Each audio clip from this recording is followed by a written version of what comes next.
বিভিন্ন জায়গায় মা বোনদের কাছে গিয়ে বলে এই মার্কায় ভোট দেবেন, আমরা বেহেশতের টিকিট নিয়ে এসেছি, নাউজুবিল্লাহ মিন জালিক। সখীপুরের মানুষকে বলতেন, আরে সখীপুরের বানর, ওদের কলা দিলেই ওরা হুড়হুড়িয়ে নিচে নেমে আসবে। আপনাদেরকে সম্মান করি, আপনারা আমার অত্যন্ত সম্মানীয়। আপনাদের ভোটে, আপনাদের দোয়ায় ইনশাল্লাহ নির্বাচিত হলে ইনশাল্লাহ আগামী 5 বছর আপনাদের সেবা করব ইনশাল্লাহ। শেষ কথাটি বলতে চাই, 5ই অগাস্টের অভ্যুত্থানের আগে রাজনীতি ছিল নির্বাচন হবে, সরকার হবে, শাসক হবে। 5ই আগস্টের পরে রাজনীতি পাল্টে গেছে। রাজনীতিকে পাল্টে দিতে চাই। নির্বাচন হবে, এমপি হবে, মন্ত্রী হবে, সরকার হবে, শাসক হবে না, সেবক হবে ইনশাল্লাহ, সেবক হবে। আর সেই সেবা করবার জন্যেই আগামী দিনে আপনাদের কাছে ধানের শীষে ভোট চাই। গতকালকে শুনলাম আপনাদের দোয়া চাই। আমার এত রাতে আমার মা বোনেরা এখানে, অনেক মা বোনেরা এখানে উপস্থিত, আপনাদের সকলের কাছে দোয়া চাই, আপনাদের সকলের কাছে সহযোগিতা চাই, আপনাদের সকলের কাছে ধানের শীষে ভোট চাই, আপনাদের জন্য কাজ করতে চাই। শুধু বন আইন নয়, এই সখীপুর বাসাইল বঞ্চিত জনপদ, রাস্তা ঘাট, স্কুল কলেজ অনেক সমস্যায় জর্জরিত। ইনশাল্লাহ 5 বছরে 1954 এই 54 বছরে যে কাজ না হয়েছে স্বাধীনতার পরে, সমস্ত কাজ করব ইনশাল্লাহ। আমাদের সখীপুর বাসাইলবাসীর দুর্ভাগ্য, কাদের সিদ্দিকী নামে একজন এমপি ছিলেন, বাড়ি কালিহাতি। সখীপুরের মানুষ ভালো, কাদের সিদ্দিকী নামে একজন এমপি ছিলেন, বাড়ি কালিহাতি। সখীপুরের মানুষ ভালোবেসে ভোট দিয়েছিলেন। আর তিনি সখীপুরের মানুষকে বলতেন, আরে সখীপুরের বানর, ওদের কলা দিলেই ওরা হুড়হুড়িয়ে নিচে নেমে আসবে। আমি অনেকবার কথাটা শুনেছি এবং বলেছি, আমার সখীপুরের মানুষ বানর নয়। আমার সখীপুরের প্রতিটা ঘরে ঘরে এখন BA pass, MA pass, BCS officer, বিভিন্ন জায়গায় অফিসার, অনেক মেধাবী সন্তান সখীপুরের সন্তানেরা। তাদেরকে এভাবে হেয় করা, এভাবে কটাক্ষ করা আপনার উচিত নয়। আপনি কত দূর লেখাপড়া করেছেন কাদের সিদ্দিকী, আমি জানি, ইন্টারমিডিয়েট পর্যন্ত।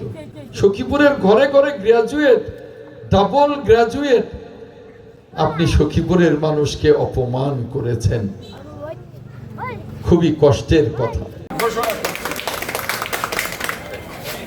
আমাদের নেতা নেত্রী শহীদ রাষ্ট্রপতি জিয়াউর রহমানের যোগ্য সহধর্মিণী, বাংলাদেশের 3 বারের প্রধানমন্ত্রী বেগম খালেদা জিয়া চেষ্টা করছেন 8 বছর জেলে থেকেও এই জাতিকে রক্ষা করবার জন্য কোনো আপোষ করেন নাই।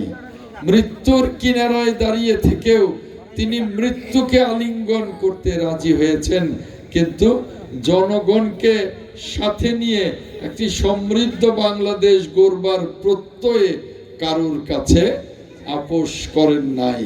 তাই আমরা এই সরকারের আমলে বারবার বলেছি, দেশটাকে বাঁচাতে হবে, কৃষকদেরকে বাঁচাতে হবে, মানুষকে বাঁচাতে হবে, শ্রমিকদেরকে বাঁচাতে হবে, চাকরিজীবীদেরকে বাঁচাতে হবে, সাধারণ মানুষ, অন্যান্য পেশার মানুষকে বাঁচাতে হবে। আর সেজন্য দরকার একটি নির্বাচিত সরকার, একটি গণতান্ত্রিক সরকার। গণতান্ত্রিক সরকার আসলে দেশ সমৃদ্ধ হবে, অর্থনীতি সমৃদ্ধ হবে, মানুষ ভালো থাকবে, এটা যারা যে সমস্ত দেশি বিদেশি ষড়যন্ত্রকারীরা চায় না, তারা নির্বাচনের বিরোধিতা করে আসছে নানান তালবাহানায় নির্বাচনের বিরোধিতা করে আসছে। আমরা পরিষ্কার বলেছি, বাংলাদেশের মানুষকে বাঁচাতে নির্বাচনের কোনো বিকল্প নেই। যারা বিরোধিতা করবে, বাংলাদেশের মানুষকে নিয়ে তাদের মোকাবেলা করব, নির্বাচন হবেই হবে। জঙ্গিবাদী রূপে আবির্ভূত হয়, অথচ তারা ইসলামের কথা বলে। আমরা জানি ইসলামে জঙ্গিবাদের কোনো ঠাঁই নেই। ইসলাম শান্তির ধর্ম। তারা নাফরমানিতে ব্যস্ত হয়ে গেছে। বিভিন্ন জায়গায় মা বোনদের কাছে গিয়ে বলে, এই মার্কায় ভোট দেবেন, আমরা বেহেশতের টিকিট নিয়ে এসেছি। নাউজুবিল্লাহ মিন জালিক। আমরা জানি এই বেহেশতের টিকিট একমাত্র আল্লাহ রাব্বুল আলামিনের কাছে আছে, আর কারুর কাছে নেই। আমাদের প্রিয় নবী, আখেরি নবী হযরত মুহাম্মদ মুস্তাফা আহমেদ মুস্তাফা সাল্লাল্লাহু আলাইহি ওয়াসাল্লামকে রব্বুল আলামিন তার প্রিয় হাবিব উপাধি দিয়েছেন, তার প্রিয় রাসূল উপাধি দিয়েছেন। যে নবীকে রব্বুল আলামিন নিজে দরুদ প্রেরণ করেন। আল্লাহর ফেরেশতারা যে নবীর জন্য দরুদ পাঠ করেন, আর আমরা মুসলমানেরা যে নবীর নাম উচ্চারণ করবার সাথে সাথে দরুদ পাঠ করি সাল্লাল্লাহু আলাইহি ওয়াসাল্লাম। সেই নবীজিকেই বেহেশতের টিকিট দেন নাই, দিয়েছেন কিসের টিকিট? শাফায়াতের টিকিট, সুপারিশের টিকিট। বলেছেন কাল কিয়ামতের ময়দানে আমার রাসূল যাকে এই শাফায়াতের টিকিট দেবে, আমি তাকে বেহেশতের টিকিট দেব। আর ওই নাফরমানেরা বেহেশতের টিকিটের কথা বলে একটা ভোটের জন্য।